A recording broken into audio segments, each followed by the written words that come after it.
Selamat pagi saudara-saudariku, para pendengar Embun Surgawi yang dikasihi Tuhan. Mari kita awali renungan hari ini dengan bersama berdoa. Dalam nama Bapa dan Putra dan Roh Kudus, amin. Allah Bapa sumber cinta dan belas kasih, Engkau memampukan kami untuk setia kepadamu. Semoga kami setia melayani Kristus dan berani menentang kuasa dosa dalam kehidupan ini. Dengan pengantaraan Yesus Kristus Putramu Tuhan kami, yang bersama dengan Dikau dalam persatuan Roh Kudus, hidup dan berkuasa Allah sepanjang segala masa. Amin.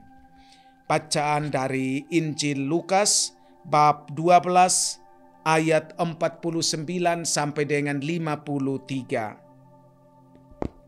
Pada suatu ketika Yesus bersabda kepada murid-muridnya, "Aku datang melemparkan api ke bumi, dan betapa kudambakan agar api itu selalu menyala.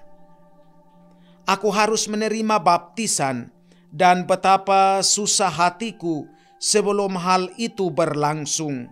Kalian sangka aku datang membawa damai ke bumi? Bukan damai, melainkan pertentangan. Karena mulai sekarang akan ada pertentangan antara 5 orang dalam satu rumah, 3 melawan 2, dan 2 melawan 3. Mereka akan saling bertentangan, bapa melawan putranya, dan putra melawan bapanya, ibu melawan putrinya, dan putri melawan ibunya, ibu mertua melawan menantu, dan menantu melawan ibu mertuanya." Demikianlah sabda Tuhan. Terpujilah Kristus. Pewarta api kasih. Sungguh keras kata-kata Yesus. Yesus datang membawa api. Bahkan api itu bisa membakar semangat persatuan dalam keluarga. Yesus bawa api, bukan api yang membakar manusia. Kehadiran Yesus menggoncang kenyamanan kehidupan beragama pada zaman itu. Tak heran jika kelompok elit seperti penafsir hukum Taurat, orang Farisi, merasa terusik. Ini hanya sebagian dari lidah api yang Yesus bawa. Api itu betul-betul membakar semangat jiwa para perusak kehidupan bersama. Sebut saja kelompok pemeras pajak dan sebagainya. Mereka tentu akan merasa panas oleh api kebenaran, api kejujuran yang Yesus bawa. Inilah api yang memurnikan kehidupan bersama. Ini tentu tidak mudah. Kita di zaman ini pun pasti merasa sulit mewartakan kebenaran yang Yesus wartakan. Banyak yang terusik.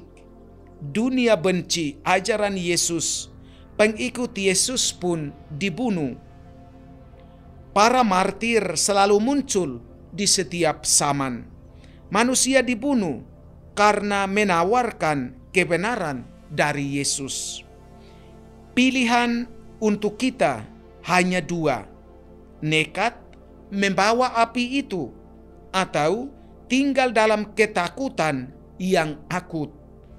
Yesus menginginkan kita untuk berpaling hanya padanya dan tidak takut membawa kebenarannya. Tentu dengan konsekuensinya, yakni menembus api penolakan. Nyawa pun kadang tidak dipertahankan lagi. Tetapi kalau mau diam saja, ya tidak perlu repot. Biarkan nama tetap Katolik, hati dan pikiran tidak Katolik. Ini yang paling tidak disukai oleh Yesus. Mari menjadi api yang memurnikan kehidupan pribadi dan sesama. Roh Kudus dalam Alkitab seringkali digambarkan dengan nyala api. Setelah sengsara dan kenaikannya ke surga, Yesus mengutus Roh Kudus kepada orang-orang yang dikasihinya. Mereka yang menerima Roh Kudus dan mewartakan sabda Yesus tidak lantas hidup dengan damai, karena ajaran-ajaran Yesus sungguh sangat bertentangan dengan dunia.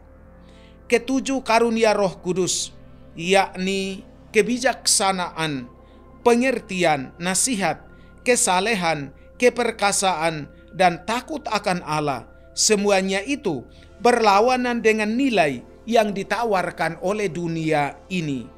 Betapa Yesus menginginkan nyala api Roh Kudus itu tetap menyala di muka bumi ini. Dan semoga api hati kita tetap menyala. Tuhan Yesus, kobarkanlah api kasih-Mu dalam hati kami. Amin. Tuhan bersamamu.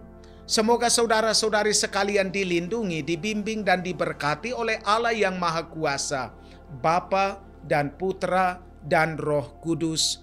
Amin.